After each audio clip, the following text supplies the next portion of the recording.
Hey,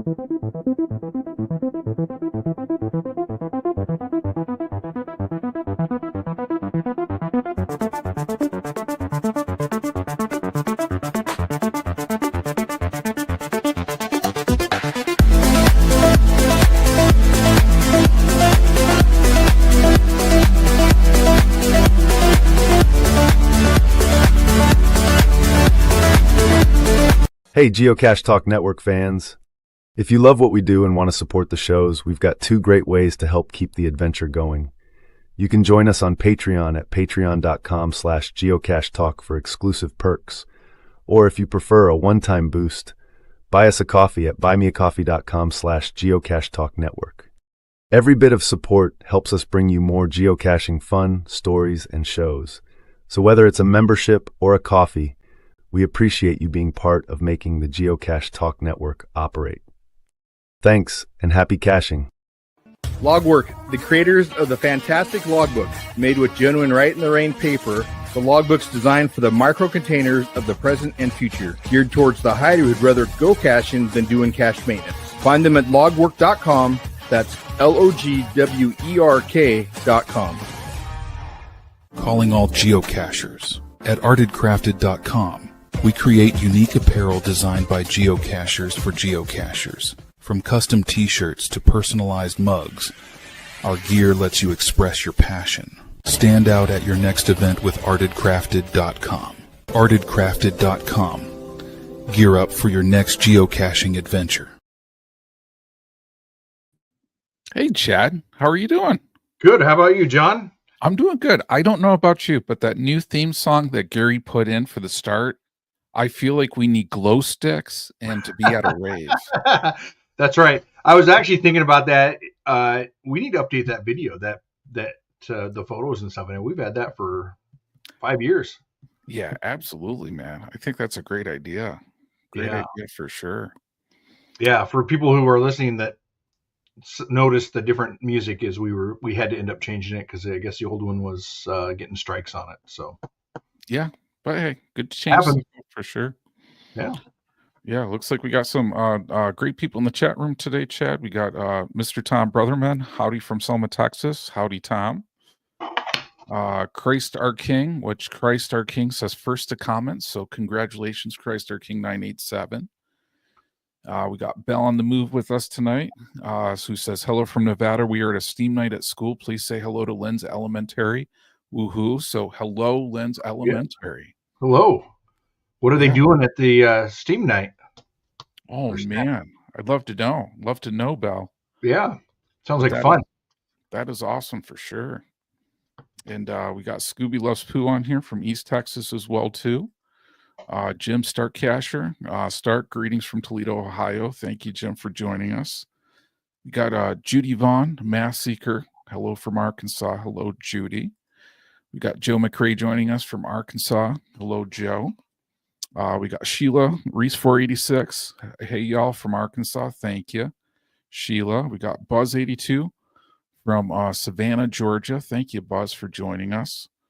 We got Nicole B Genius as well too. So greetings and salutations. Thank you, Nicole. Great 2 forever. Hello from Missouri. And man, I like that Sasquatch tag, that trackable on that one. It's Sasquatch rocking out with it looks like a guitar. On that one, we got Canis Minor Cacher joining us tonight too. So a lot of great people in the chat room tonight. Yeah. So Chad. Oh, go ahead. Sorry about that. No, I say I love seeing cachers and comments in the chat. Yeah, absolutely. Makes it fun on our end. Yeah. And I mean, always great to see all the great ideas that everybody else comes out with too on here. Oh, and we got Mary Kinsel Eubank, Make Me From Me. So thank you for joining us as well too. So Chad, I hear you have an upcoming event coming up, like that's going to happen soon. Yeah, May 3rd. The event. It's gonna be fun. I don't want to give too much away. I actually almost did a live video from there. We almost did the show from there tonight to go over all the puzzles. We have 30 different puzzle rooms in this building. So, but I don't want to give them away before the event. So And unfortunately, I can't leave them in there after the event, so I might have to do some videos and maybe show them later on. Wow. So 30 puzzle rooms. I mean, Yeah, that sounds incredible. we keep coming up with some, and I'm like, we got to stop. We got to just stop with our ideas and just make the ones we're doing, amazing. So that's the problem, right? I do these with Goblin Dust, who's an amazing creative person, and we just get together and we are trollmakers. We have ideas and then we change it. We're like, oh, that'd be cool. He'll say something. Oh, that'd be cool. But what if we do this? Oh yeah, and then we could do this and we could do this, and Wow. it turns into a huge dilemma and a huge. We went from, so not to be off the subject, but we went from one, for example, last Halloween we had a room with a skeleton in it that we were calling a biohazard room, and my wife wrote all over, graffitied the walls with biohazard and zombie outbreak stuff and all these words. And then I was like, it'd be cool to put a skeleton in here, and then let's do black lights and we can do paint that glows, so it'd be kind of like a black light room. So we did that, and then I was like, man, it'd be really cool is we should put a table in here and stuff. And then Scott is like, hey, we should get a bubble machine that blows glow in the dark bubbles. Whoa. We had a bubble machine that was motion activated, so when you walked in the room, it started blowing glow in the dark bubbles. Whoa. And then he made a sensor that would turn, we added computers and screens, and then we smashed the screens, but the screens still lit up, right? But they were smashed. So they would pop on and everything would come on with the motion thing and all the lights. And we added phones and all kinds of stuff. It just kind of blew up to be an office that was like someone taken over by, someone was in there for the end of the world. So anyways, it was fun. Como did a video on a lot of it. Well, that's cool. Yeah, and Chrysler King 987. It says, I didn't know glow in the dark bubbles was a thing. Neither did I. I did not either. I was told that by Goblin Dust, and I was like, oh, really? Well, we got to do that. So I bought a bubble machine and the glow in the dark bubbles. Wow. It was cool. Where does one get glow in the dark bubbles, Chad? That's what I was just going to go online. And as you're doing that, Chad, I'm going to drop the GC code in the chat to everybody for your event. So if anybody wants to come, it's Galactic Gathering. Are you a Jedi or Sith? And the GC code is GCB1XXY. And I've always heard a rumor that the Sith get cookies. Is that true? The dark side. Oh, the dark side. Come to the dark side, we have cookies. Yeah. That was our first event 3 years ago, had that. We had a big sign with cookies, and those cookies didn't last. A lot of people came to the dark side. Oh, I'd be tempted. I mean, I'll tell you, if somebody was like, hey, come to the dark side, we have like pickle pizza, I'd sign up immediately. Oh man, we got Amateur Gadget Caches here tonight too. So thank you for joining us on that one. He's been posting some really good stuff. I love checking out his Instagram on that one. He's got so many different cool things there, including what was it called, Mike? Was it called the Crank Birdhouse that you did with like the 3 or 4 different ones? And Chrysler King 987, sell your soul for pickle pizza. Don't tempt me. Don't tempt me. Can't give any guarantees on that. Okay, let's see if I can remember how to share a screen here. Yeah, and as you're doing that, Chad, Mike from Amateur Gadget Caches says it was called Cranky Bird House. Oh, that's the one with that goes up and down. So this is where I found them. So they're the I don't know if I can zoom in, but yeah, there we go. Glow in the dark black light bubbles. And they work. It's pretty cool. How do I stop sharing now? So here we go. Sorry, I'm not as good at this technology stuff like you, the StreamYard stuff. So, so it was fun this year. And then we had escape rooms. We had one escape room. This year we'll have another escape room. Last year was just like a for Halloween was fortune teller room. This year is going to be a stormtrooper locker room. So we have lockers for the room and benches. It's a locker room pretty much, and then that's an escape room you have to figure out. Wow. So that will be our big one with then the other caches. Man, can't wait to see the videos on here. Yeah. I never take videos of it. I need to learn to do that. I just love going out and talking to people. Mike was saying the same thing I was thinking. I hope they have targets with really bad aim. Oh, I think I took all the things out. Yeah, so I have this thing that shows a stormtrooper at a urinal. And they're at the building. I put them in front of all the urinals, and it says "Aim like a Jedi, not a stormtrooper." And it shows a stormtrooper missing, just a yellow string missing. Anyway, sorry. No worries, Chad. No worries, Chad. So that made me think about that. Yeah. So I don't know if I told you, but did you hear I ran into Mark Webb, who's putting together Geo Woodstock last weekend? Oh, I didn't hear that. No. Yeah. So the crazy part is I was driving through Morgantown, and I was hoping to meet with Mark, and this is 100% true. I sent him a message on Facebook, and I'm like, Mark, sorry, I'm coming through town, but I'm not going to have a chance to meet up. Things are just kind of busy, crazy, right? So, and this is no joke. I pull over to a park to find one cache, right? I get out of my car in Morgantown, West Virginia, and I hear, "Hello, John," and it's Mark Webb. He's there at that park. What's the chances of that? Seriously. And it's just like nuts. But Mark was there with his dad, and they were hiding a cool gadget cache in that park on that one. I don't want to give away spoilers. I probably wasn't even meant to see all the cool details of that one. But yeah, there's going to be a lot of cool gadget caches at Woodstock, Geo Woodstock. That's great. Yeah. That's awesome. Well, that's the area for it, right? West Virginia. Absolutely. Yeah. I mean, if there was a geocaching flag for West Virginia, you got to tell me it would be a Gadget Birdhouse, right? Yeah. That's what they're known for. That's what Tim's known for, birdhouses. Yeah. Yeah. No doubt. But Chad, anything on the Cache Fest front that's going on that's cool? Just moving along.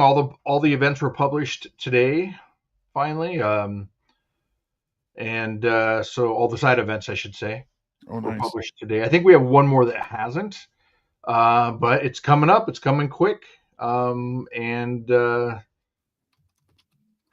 wish I would have written down some stuff. We have some deadlines coming up for ordering. So like the Hawaiian shirts, that deadline's coming up here soon. But yeah, it's coming along. Nice. It'll be fun. Fun. I just dropped in the chat the GC code for Cache Fest Hawaii in case anybody still wants to log will attend or get any information on that one. So it's just GCAVHMK. 3-hour tour will be fun. That's our main side event with interactive adventure labs. Oh, so man. Is it guaranteed everybody gets to come back after the 3-hour tour? It depends. I don't know. I would hope so, because we need you there for the main event the next day. So, but yeah, it'll be fun. It'll be a blast. Oh, that's really cool. We're hoping that we understand that a ton of people can make it this year because of Hawaii, and we completely understand. But next year we're already planning that, and it's going to be amazing. Back here in the main lower 48, so it'll be fun. Can't tell you where yet, but it's going to be amazing. So hopefully people start planning for next year's Cache Fest. Well, I mean that would be awesome. I mean, just crazy to think Cache Fest, one of the rare megas in North America, and it was really cool when you did the Cache Event Madness. Actually, Cache Fest won the mega category for the mega that people are most excited about. I don't know if you knew that. Oh, I didn't know that. That's cool. Well, that's an honor. That's fun. That's what we shoot for. Yeah. I mean, it's a great event year in, year out on that one. But I don't know if people have been paying attention to Cache Event Madness. We've been asking the question, what geocaching event excites people the most on this one? And we're actually down to our final matchup. So the final matchup is Bamarama versus Geo Woodstock. So if people want to cast your vote, please cast your vote for that one. For what event out of those two excite people the most on that side? What is Bamarama? Oh man, Bamarama is a cool one that San Marcos and a group of other very talented cachers put down in Alabama. I think this may have been the third year, perhaps, of it. And correct me if I'm wrong, anybody in the chat room on here. I've never gone, but those people who have gone, they just said it's like an epic caching event. And one of those, I think even like Captain Maths was saying, it ranks up there as one of his favorite events. And coming from Captain Math, I mean, that's quite the compliment on that side for sure. But I know Gary went this past year and he had a blast. Yeah, and Sheila's saying third year, awesome event. So I know I got to check it out sometime on there. Hopefully next year. Hopefully, I'd love to if I can. I have so many events I want to attend, but putting on 2 events takes a lot of time. Yeah, Going out and scouting for them and all that just takes so much time out of my year. Oh man, well, God bless you for doing that, Jack. Because most people don't realize, But I mean, what you guys do, I mean, that's like a passion project. That's like volunteering. That's like a lot of hours, but it's a great time for everybody on that one. Yeah, that's what makes events fun. Well, the side events and everything. I mean, that just like what Cache Fest has been the last few years. We've had a great group of people involved with it, and that's what we want. We love hearing about it, and hopefully it keeps up for a long time. Absolutely. And then Mr. Tom Brotherman says he's partial Geo Woodstock, but he'd sure like to go to Bamarama. Retirement is coming soon. So congratulations on that coming soon, Tom. Yes, I'm a little jealous there. John and I were just talking about that before we went live. We need to retire so we can go out and do stuff. Yeah, absolutely. Absolutely. Well, isn't it amazing when you talk to cachers who have retired and they're doing like all this incredible stuff where you're like, man, they are living the caching dream. Oh, my wife already has the plan of buying a motorhome, and we're going to be just driving around all the time and visiting places and stuff. So, so cool. As long as she's driving, I'm okay. Yeah. I hate driving. Yeah. Oh man. Yeah. At times I don't mind. Yeah. And also, Chad, I think we talked about Operation Worldwide Cache Hide before. But in this one, and I mentioned this on Sunday's Geocache Talk show, if people aren't familiar with Operation Worldwide Cache Hide, this year the theme is sci-fi. You can go to geocachingcentral.com. And the cool thing is a ton of really awesome sci-fi themed caches are going to go live this year on May the 4th at 8 a.m. So if you're a cacher, get that on your schedule. Big shout out to Nancy of the Deadliest Cachers for putting that together, because I know I had one in my local area for it. But it's always cool to see the geocaching community come together and create some awesome hides for sure. Oh, that's cool. So you have to win the area or like bid for the area? No. Anybody can hide a cache, So anybody can hide a cache. The deadline to submit to have it ready for May the 4th was actually this weekend on Sunday. Trying to get 2 weeks out, so that they all get reviewed and then the reviewers can publish them at the same time. But yeah, there'll be a massive publishing of caches all around the world on that one. And what's that website? Geocachingcentral.com. Nice. Yeah. So if you haven't checked out that website, people should check that website out because it's got so many great resources on that one. And yeah, Chrysler King 987, you're right on. They are all the same theme this year. So all sci-fi oriented. Well, makes sense for May the 4th. I would hope so. Yeah. I put out a Star Trek one. Absolutely. But yeah, one other quick item, Chad, I think I want to mention before we really dive into things is Thursday we have a very special episode of Geocache Talk. And on this one, we're having Jeremy Irish, one of the co-founders of geocaching. .com. He's going to be on the show to talk about the LilyPad chat app. And if people haven't checked it out, check out the LilyPad chat app. It's a cool kind of like way to get a lot more social, add a social media element to geocaching. And it's going to be awesome to talk to Jeremy, hear kind of like his thoughts behind it, and figure out some fun ways to use it. But I know I've been using it, and I'm excited about all the different applications, because even one of them, I was traveling last week and I should have thought about this beforehand, but I popped up the app as I was leaving a town that I spent the night in Pennsylvania. And there was actually like a group chat like in there. And I was like, man, I wish I thought about that the night before, because I could have popped it open and been like, hey, who wants to get together for pizza and go caching? And that would have been very cool, so. That's really cool. You guys will enjoy Jeremy. Jeremy's a super nice guy. Yeah, it'll be a really good podcast. I'll have to listen to that one. Yeah, really excited. Yeah, and that LilyPad thing is going to be cool for events. I think you could, at events, I think that'll be the main for me. Using it will be for events, but I'm excited to listen to it. Yeah, I think for events, I think what I'm going to do is have my location publicly available, and if anybody wants a pass tag of mine, all they have to do is bring me a slice of pizza. What if they bring you a whole pizza? Yeah, well, they get more pass tags then. Okay. They get more pass tags. Yeah. Awesome. Well, that's great. Was there one more thing on there to talk about? I think that's it. I think we covered everything. All right. Well, now that we've gotten our talking out of the way and catching up, we can talk about some human-operated or human-powered caches. So unfortunately, I haven't had all the time in the world to work on this as much as I wanted to. It's been a tough few weeks.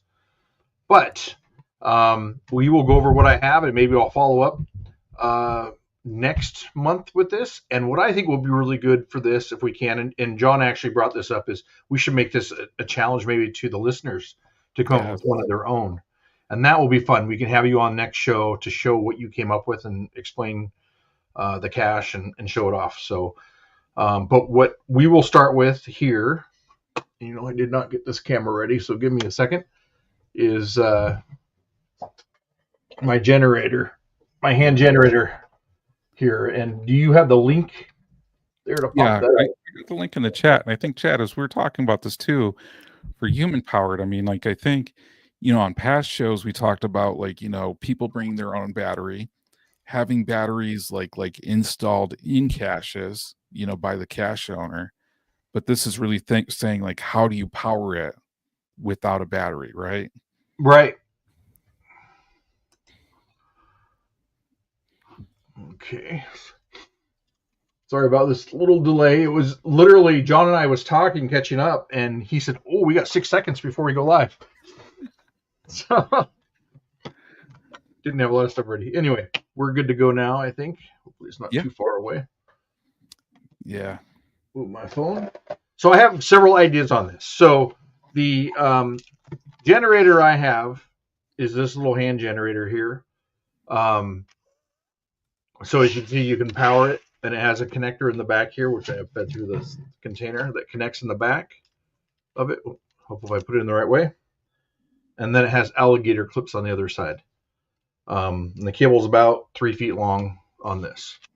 So if you wind it up, it will generate some power to your alligator clips. And that will create power for several different things. When I got this here, first thing I thought about, and I don't have my permanent one with me, it's at the May the 4th event building. I thought I had one here, but I have my test one that I made here as a sample.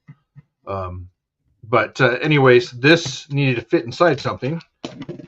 So I came up with an idea here, and I can show you on CAD, on the Tinkercad, exactly what it looks like. So what I came up with, this little thing here, this mounts to the wall. This is what the generator goes into. As you can see, it's not completed all the way. And here, let's go down to the table. Maybe it'd be better to show this. So the generator sits in. Do I need to come down a little bit? Is that far away? Or we good? Yep, I think that's good. Good right there. Okay. Yep. So this sits in here. I put a hole through here, and then I'll hand drill one in the back if I need to, for the alligator clip cable to go to. In fact, I might as well feed it in there now.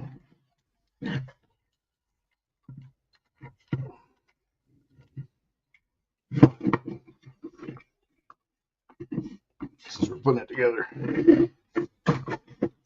And then Chad, this is a custom build that you made, this 3D print? Yeah. The one I have, my other one, this was just kind of like a test one, and I made a lot of changes to it that look different. So, for example, here, this fits in nice and tight, but this here is really close to the generator, and so I actually end up shortening this section here by a 1/4 inch, so it's not so close. So it's not so thick there. And then in here, I have a U-clip in here that I had on my keyboard. Get rid of that. I just had it. Drop it. Well, there's a U-clip that goes in here. Oh, I had them sitting on top of something black. That goes in here. That holds it from moving. On the other one, and I can pull it up on CAD. It actually has 2 slots in the side, so it actually slides down. Oh, nice. It can't come out because with this is kind of this. You can put it in here, but it's loose, right? Oh, gotcha. So then one has a slot, and I can pull it up on the CAD. When I got home, I thought, I should print a new one since I didn't have it, but it takes 7 hours to print, so didn't have time. But I could glue it, but then I won't be able to take it out. And one of the things about my design is I wanted to be able to take it out to do maintenance or replace it. And then I have this little piece of foam, EVA foam, that I stuck on there, and then this will compress down on it. This is the top of it. And on the other ones, I actually have the threaded nuts in here, and all 4. And then this is printed with the V groove in it, so the nuts sit flush. But today I didn't have time, so I just drilled them out. So anyways, that's how it goes together. And then a couple screws in here. Is that the right screw? Pull my screws.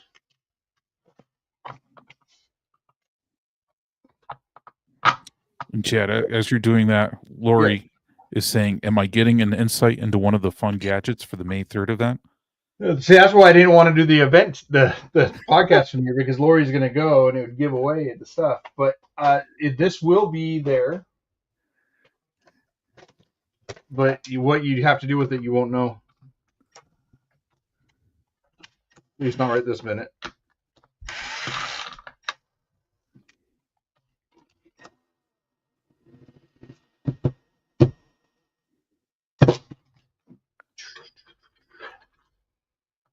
I can get away with 2 in here.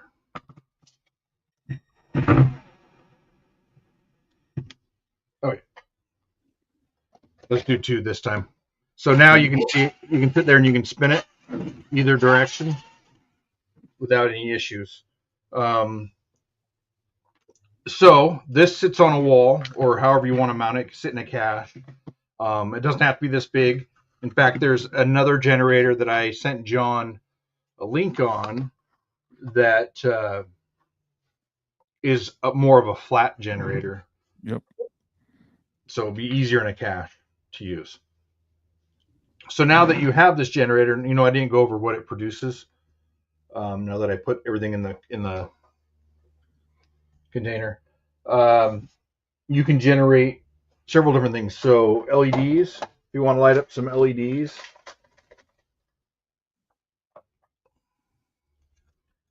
Sorry, you can't see these little wires.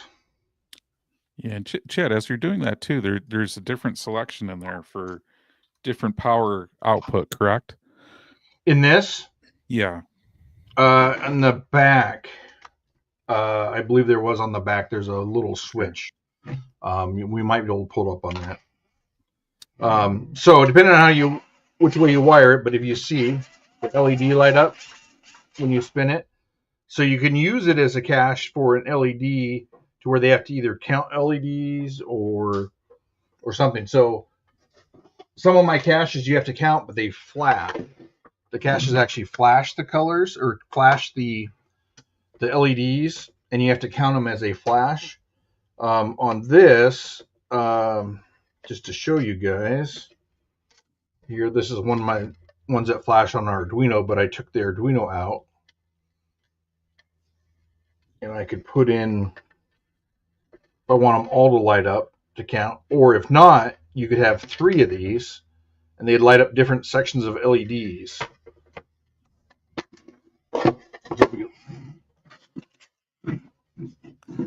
Hey, Jeff, you can't see the lights on the camera. Thank you. Sorry about that. Yeah, no worries.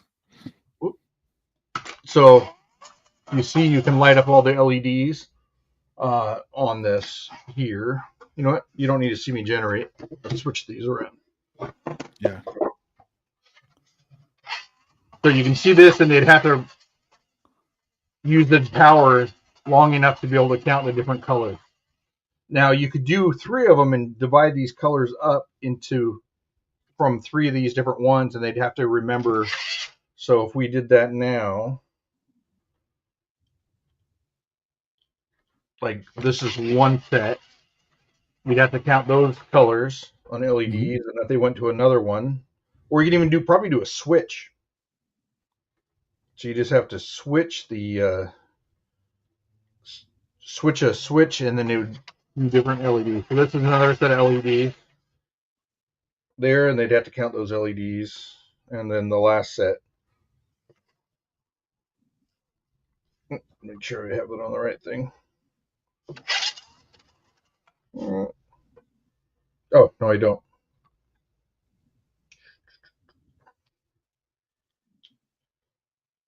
One more. Oh, that was the first one. Anyways, you kind of get the picture on all the different LEDs. Or you can do them all at one time. You could have LEDs up in a camera, up on a building, and this could be in a box. And you have to generate it and then find out where the LEDs are, and then they have to count them from there. So you could actually have on the other side of the building. I actually ran a cord for this about 30 feet, and it powered LEDs no problem. So you're not getting much loss there on your power. So, I mean, in saying that, I mean, you could create a really cool teamwork cache on here for people where one person has to be in one location with cranking, the other person 30 feet away. Yeah. Then actually sees that. So the one I put out like this has 2 cranks that are about 25 feet away from each other. Wow. And then there's a button about another 6 feet away. So you have to have 2 people cranking, and one person will push the button to actually get the cache. Very cool. So, yeah, so I'm a big fan of teamwork caches, and so it's pretty fun. To power all those scrolling LED sign things. I would have to look and see. There's so you could put 2 of these in sync to create more power, which is what I have on that other. So on the one we did where we have two generators, you actually have to generate both of the. Wow. You have to use both of the generators to make anything light up. So, but there is ones with lots of different power. In fact, you can go online and you'll see on Amazon. Did you show the Amazon yet? No, let me pop up. I'm going to put the link in the chat in here, and so there's enough in there to power, quite a bit of power on things. Lots of different power. So you'd have to figure out what your power situation is, what you require. But I would imagine it would, because those typically are USB plugs. I think, what are those usually, like 5 volts or, let me think here what I have. I have something here that we could test that on. You're probably right. And I brought up, Chad, the other one that you had on here, the Night Breeze one. Mm-hmm. the two-piece hand crank generator on here. So yeah, you actually get two of these. And then it's interesting on here too, because on here you can actually they go through video, they show how to do it. They actually show too, like what happens if you actually connect these together. So this is like a little bit interesting on this side too, where you can see on here, if somebody cranks one, it actually turns the other one.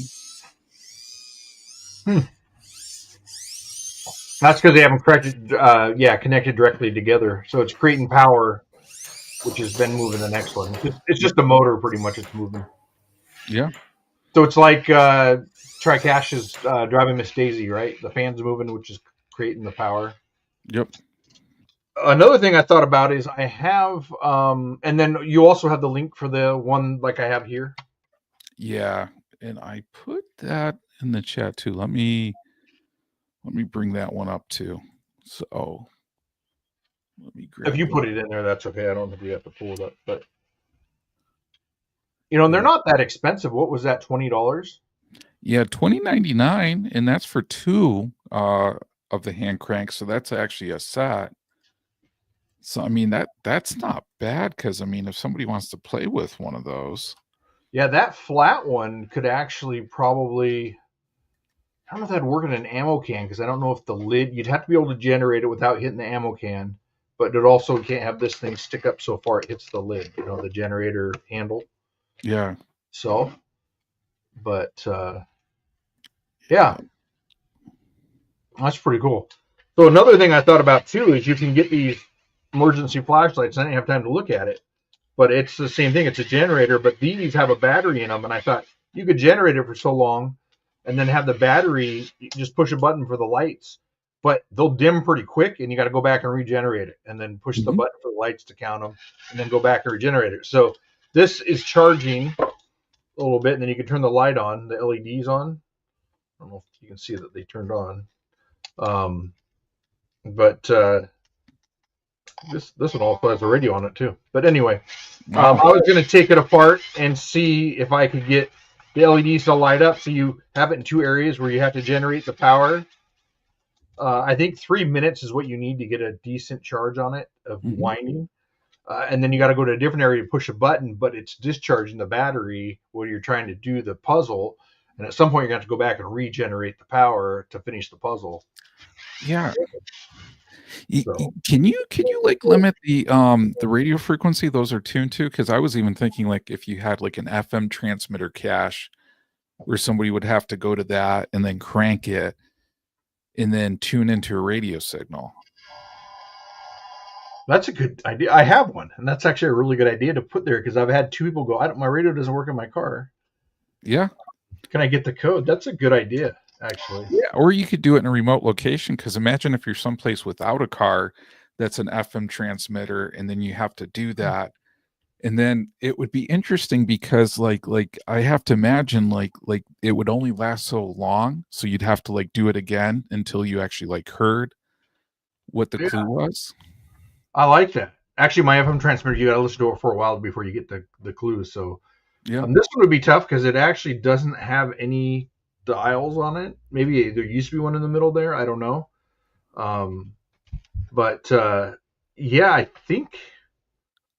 think there are some decent FM tuner. I think my son has one upstairs. I'll have to ask him and bring it up. That's I like that idea for an FM transmitter. Yeah, you can even. You don't have to worry about batteries, right? Of course, if you have an FM transmitter, you probably have that plugged in somewhere, but that's probably protected.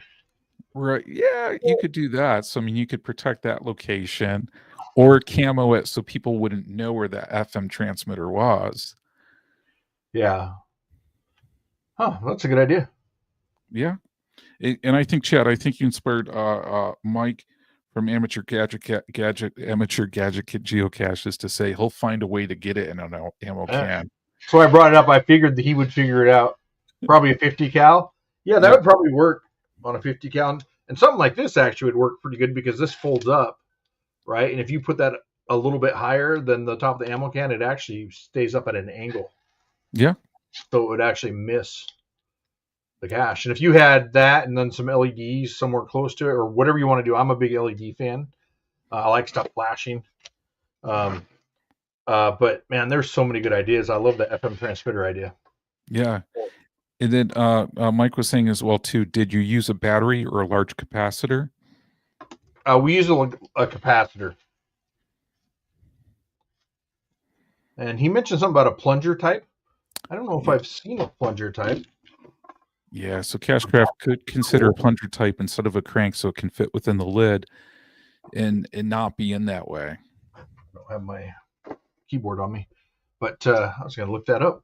That sounds cool. These were found at 4 of these were found at Goodwill for like $3 each.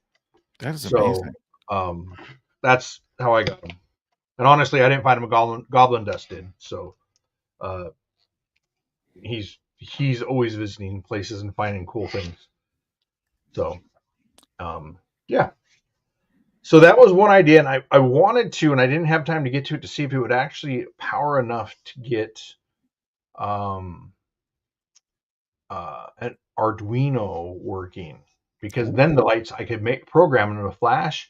And I also thought, well, we could use some 5x5 timers, to make them flash as well.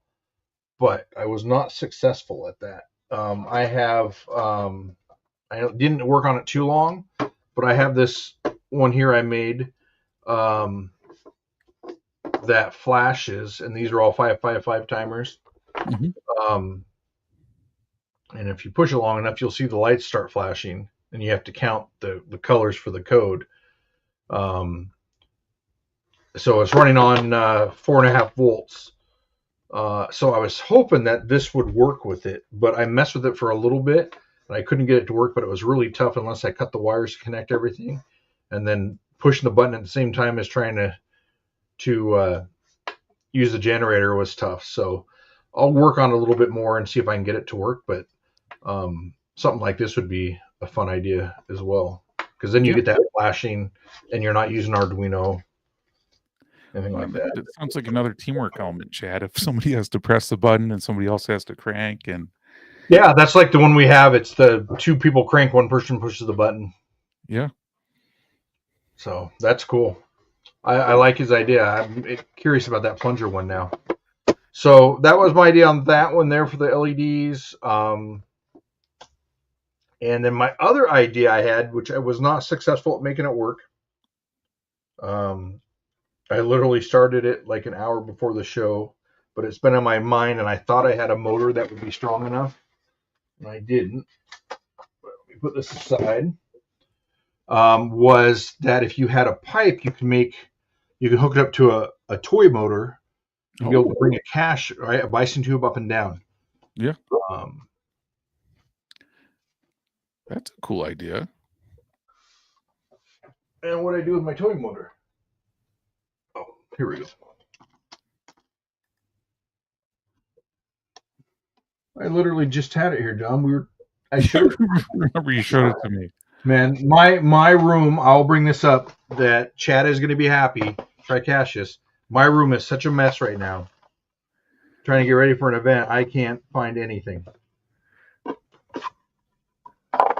But I know I have a couple motors, so I'm looking for another one. This will work. So I think I need a bigger one here for this. That's really, as soon as we finish, I'll find it. But here's a little toy motor that we have here, and I'll hook up to it, and I'll hook this fan up for now just to kind of show it spin. And I didn't spend much time on this, unfortunately, but I'm going to need to really crank this. What do I have that will hold this? Yeah, and Chad, as you're looking for that, big welcome to Houston, Texas, Dave. He does recommend a Gadget pizza. I do endorse Gadget pizzas. I think those would be wonderful to have. And we got Geocaches joining us as well too. He says he's in his messy shop now, and you are right. It does make him happy. It's a mess. I showed John beforehand, and I was like, I don't know if I swept real quick, but it's a mess. So anyways, if you see this, spin it, and I can get that motor spinning. So I thought, well, if I could do that, and if you spin it the other way, it can spin the other way, right? Yeah. So I thought, well, we could bring a cache up and down a bison tube maybe. So I'll take that off. I printed up this little thing here and thought, put a hole in it. I just printed this, so this was my test. I have a hole here to fit on the shaft. Fit on the shaft There we are. of the toy motor. Sorry about that. There, is that better? Okay. Yep. Put a little hole in here to tie the string to. We'll slide this on, and I don't know if you'll be able to see it move, Yeah. but it moves. So I did one with a bison tube on it. That is funny that with the string and everything. Well, I tell you what, this messy shop is crazy. Well, I'll tell you, Chad, you're getting shout outs on here because Mr. Tom Brotherman says a clean shop is a sign of nothing going on. There's too much going on. That's the issue. Okay. All right. It's underneath my night vision goggles. So this is one here I did with the toy motor and the bison tube. So I thought, well, if you took this and you put it inside of a tube, you can actually have the cache go down if you spin it one way out of the tube and then turn and then go back up. So it's kind of like this 12-volt battery caches that you find that you hook your car battery to, and then the bison tube comes out. So it's just like that was my thought. Yeah. But I think the motor is definitely not strong enough to do the bison tube thing. Yeah. So if I do that there, it doesn't spin or anything. So I'm thinking that there's something wrong with the weight on it. Let's see. Oh, wait a minute. Yeah, looks like it's going. I need another hand.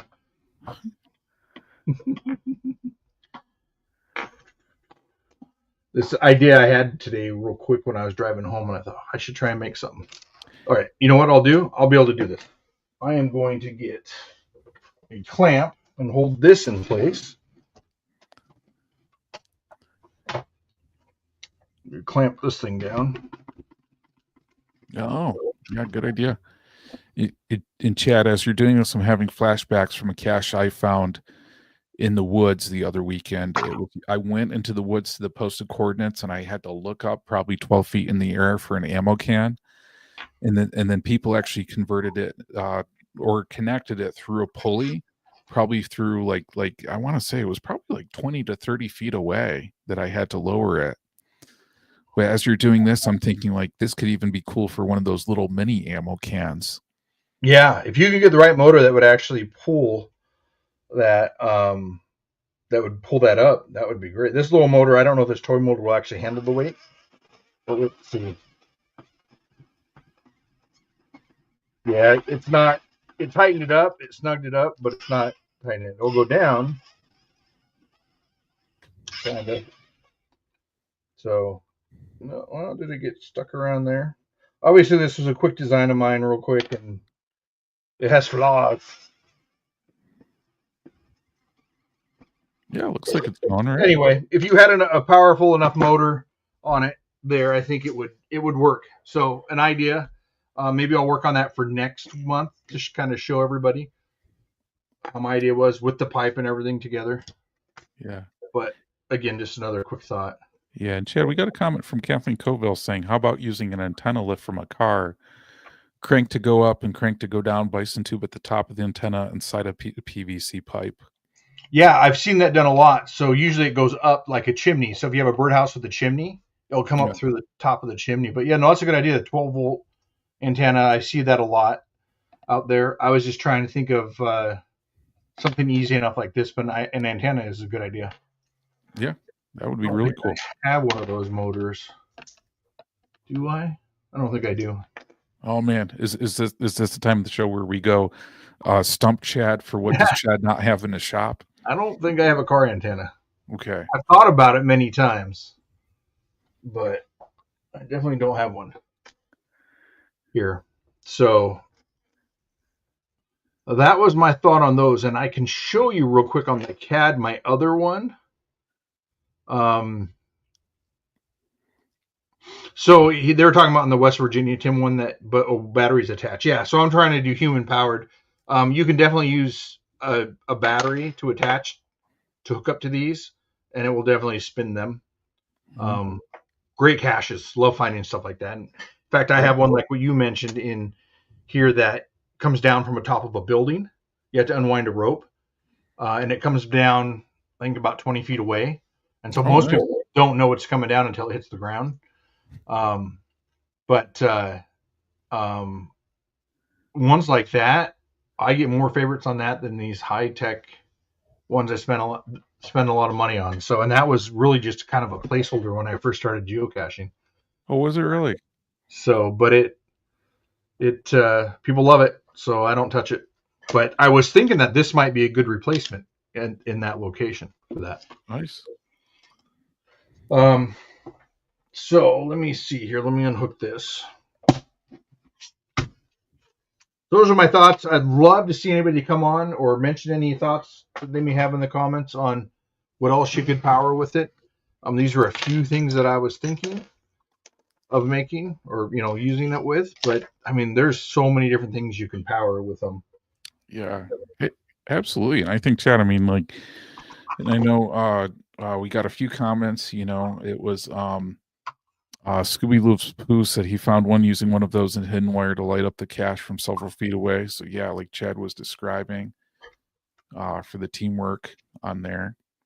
You could light up some black LEDs, some black light UV LEDs, and so you couldn't see the code word somewhere until you actually use that to light it up. That'd be kind of cool. That would be.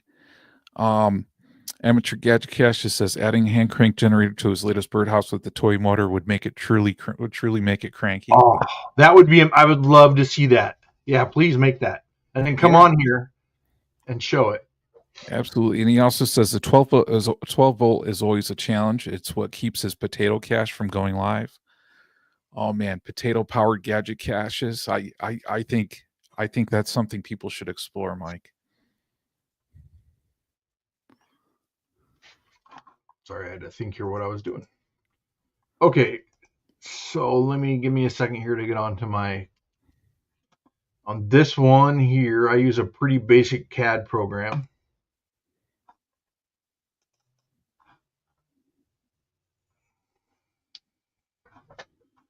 Take a second here to load. Yeah, and it looks like Bell on the Move is saying his shop and garage is still full of boxes from the move. Can't wait to get his gadget shop up and running again. Me too.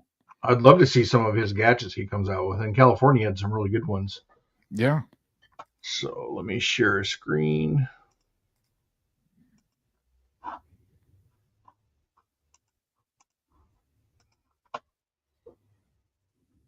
Okay, so this is my CAD. Don't worry about all the negative parts here.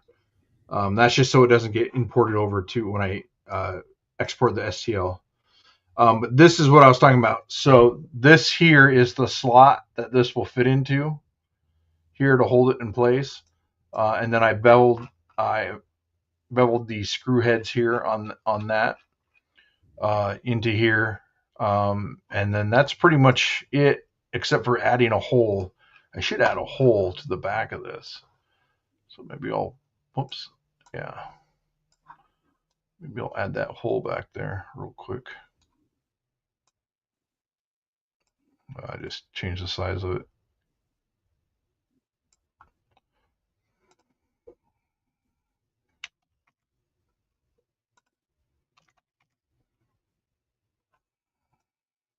Not really good at this CAD program. Looking at it, whoops. Anyways, what a piece of junk.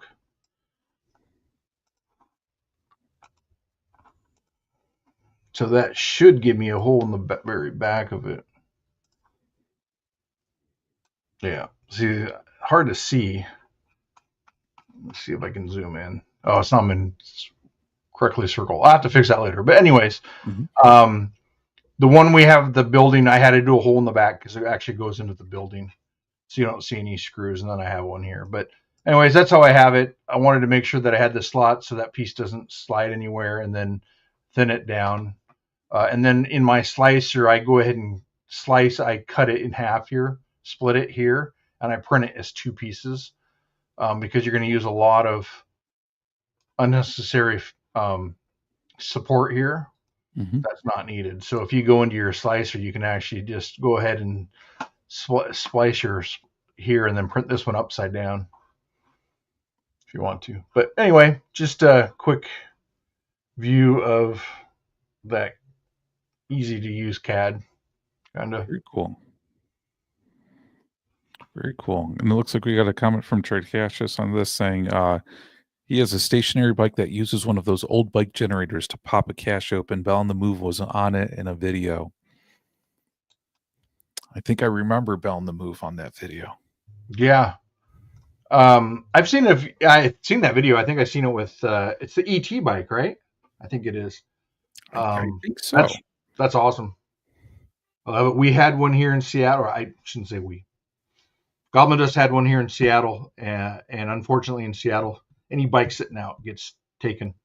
Oh no! I think he replaced it once after it was taken, and then it was taken again, and he decided not to take it or put it out anymore. But I love those ones. Yeah, those are cool. So yeah, those bike generators work really well. So if you can get one of those bikes, that'd be awesome. Yeah, I was going to say Geocaches. Where did you get that? Was that off of Amazon or was that somewhere else you had to find it? Where would somebody source one of those?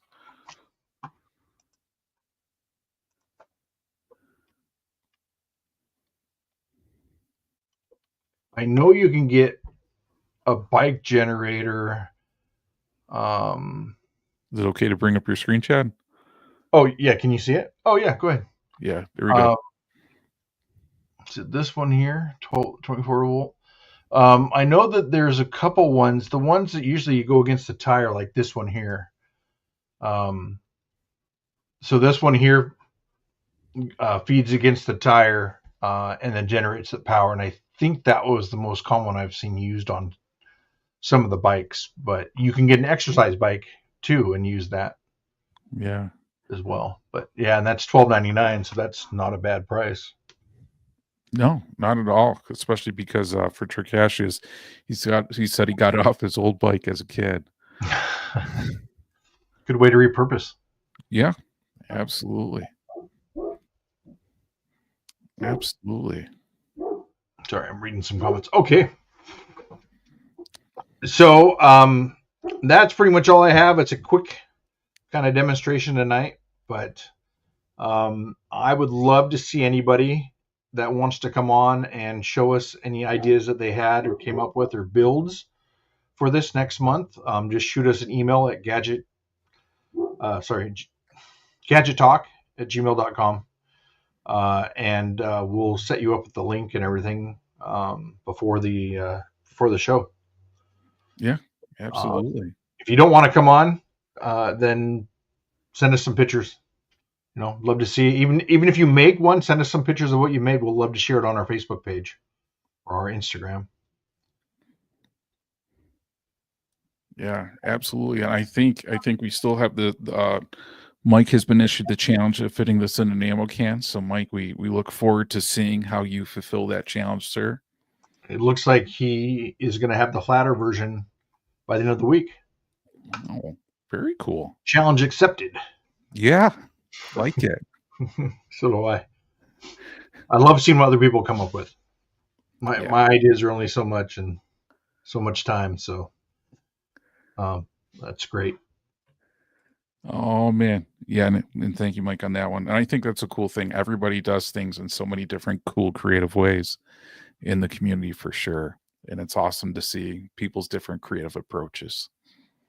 That's what I love about building them and meeting other builders and just talking and, hey, this would be good with this. This would be good with this.